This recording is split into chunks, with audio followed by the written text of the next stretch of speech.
नहीं मिलेगी ऐसी सास बहू। दिल्ली के एक इलाके में एक महिला अपने बेटे और बहू के साथ रहती थी। अरे बहू देख तो जरा, कौन इतना दरवाजा पीट रहा है? अरे किसे क्या हो गया है? लगातार दरवाजा धड़ाधड़ पीटता जा रहा है। देखती हूँ मम्मी, पता नहीं सुबह सुबह कौन आ गया। बहू दरवाजा खोलती है तो देखती है कि बाहर एक लड़का खड़ा था। थोड़ा गुस्से में था। अरे मैडम, आपकी ऑनलाइन शॉपिंग ने परेशान कर रखा है। बार बार आप अपना सामान वापस लौटाती हैं। कभी एक बार में सामान आता ही नहीं। अरे कैसे बात कर रहे हो? मैं कंपनी को फोन करती हूँ। तुम्हें नहीं आना तो मत आओ, कोई और आ जाएगा। इसमें गुस्सा होने वाली कौन सी बात है? अरे बहू क्या हुआ? किससे बहस हो रही है? कुछ नहीं मम्मी, वो ऑनलाइन वाला लड़का आया है, उसी से बात कर रही हूँ। देखो भैया, ये सामान वापस नहीं लेना है तो मत लो, लेकिन हंगामा मत करो। अरे कोई बात नहीं, लाओ आप पैकेट। मेरा तो ये काम ही है, बस थोड़ा गुस्सा आ गया था।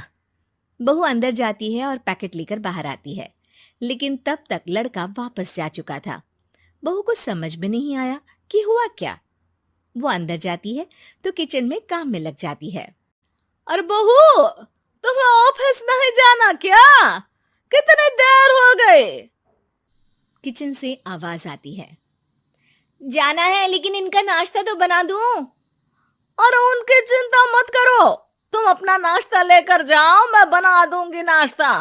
अरे तेरा ऑफिस भी तो जरूरी है ना, कितना काम करेगी।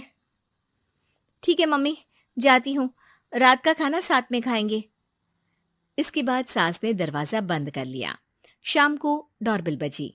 सास को लगा कि बहू ऑफिस से लौट आई है, लेकिन दरवाजा खोलते ही सामने एक पुलिस वाला है। राहुल यानी कि उसके बेटे ने उससे पूछा, कौन है माँ? अरे पुलिस आई है बेटा, तुम्हारे बारे में पूछ रहे हैं। अच्छा, अभी आया माँ। आप ही राहुल है? हाँ जी, मैं ही राहुल हूँ। आपकी पत्नी का नाम विनीता है? हाँ जी, लेकिन आप ये सब क्यों पूछ रहे हैं? और कहाँ है मेरी वाइफ? देखिए, परेशान मत होइए, आपको मेरे साथ चलना होगा, मैं आपको रास्ते में पूरी बात बताता हूँ। मैं आपके साथ थाने क्यों चलूं? कोई क्रिमिनल थोड़ी ना हूं मैं। अरे मैं आपको थाने नहीं ले जाने आया हूं, बल्कि आपको मेरे साथ अस्पताल चलना है। राहुल परेशान होकर पूछता है। क्यों, क्या हुआ? देखिए, आपकी पत्नी का बड़ा एक्सीडेंट हो गया है और वो अस्पताल में भर्ती है।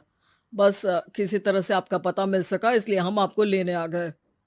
राहुल हड़बड़ी में माँ को बगैर बताए पुलिस वालों के साथ घर से निकल जाता है। सर, क्या हुआ मेरी पत्नी को? कुछ तो बताइए। देखिए, घबराइए मत, वो आईसीयू में है, अभी कुछ कहा नहीं जा सकता। कुछ देर में सभी अस्पताल पहुंचते हैं। डॉक्टर साहब, मेरी पत्नी ठीक तो हो जाएगी ना? कैसी हालत है उसकी? देखिए, अभी कुछ कहा नहीं जा सकता है। सिर में चोट है और खून बहुत बह चुका है। शायद खून की भी जरूरत पड़े। ठीक है, मैं खून देने को तैयार हूँ। ठीक है मिस्टर, लेकिन हमें सेम ग्रुप का ही खून चाहिए। अगर आपका मैच होगा तभी आपका खून काम आ सकेगा। जी ठीक है डॉक्टर साहब। तब तक राहुल की माँ भी अपने एक पड़ोसी के साथ अस्पताल पहुंच चुकी थी। अरे बेटा, क्या हुआ? बहुरी कैसी है? माँ, कुछ कहा नहीं जा सकता। अरे बेटा, परेशान मत हो। अरे बहू को कुछ नहीं होगा, वो दिल की बहुत अच्छी है। माँ बेटे बैठे हुए इंतजार कर रहे हैं। सर, आपका ब्लड मैच नहीं हो रहा है और ब्लड हमें अभी चाहिए। अरे बेटा, डॉक्टर साहब से बोलो ना, मेरा ब्लड ले ले। अरे माँ, आपकी उम्र हो चुकी है, आपका खून कैसे ले सकते हैं? अरे बेटा, वो बहू कम मेरी बेटी ज्यादा है। उसने दिन रात एक करके इस घर को एक डोर में बांधा हुआ है। अगर वो डोर टूट गई ना, तो मैं अपने खून का क्या करूंगी? राहुल की आंख में भी आंसू आ जाते हैं। ठीक है डॉक्टर साहब, माँ का भी ब्लड टेस्ट कर लीजिए। अगर मैच हो गया तो ठीक है, नहीं तो किसी और को फोन करता हूँ। डॉक्टर ने तुरंत ब्लड सैंपल लेकर भेज दिया। कुछ देर बाद माँ जी का ब्लड ग्रुप मैच कर गया है पेशेंट से। माँ जी तैयार है ना? माँ, क्या सोच रही हो? अरे बेटा, यही कि बहू की जिंदगी के लिए अगर अपनी जिंदगी भी दांव पर लगानी पड़े तो कम है। वो दिन रात हमारे लिए लगी रहती है। हाँ माँ, वो तो है। डॉक्टर साहब, माँ रेडी है, आप ब्लड ले लीजिए। बहू की जान बच गई और उसकी घर वापसी हो गई और एक नई शुरुआत भी। अरे विनीता, नाश्ता तैयार हो गया? जी हाँ, और मम्मी का भी। पहले मम्मी खा ले, उसके बाद हम खाएंगे। अरे तुम माँ की चमची हो क्या?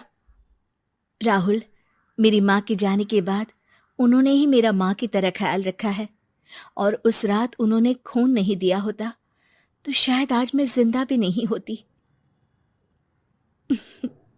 इतना तो माँ के लिए बनता ही है ना।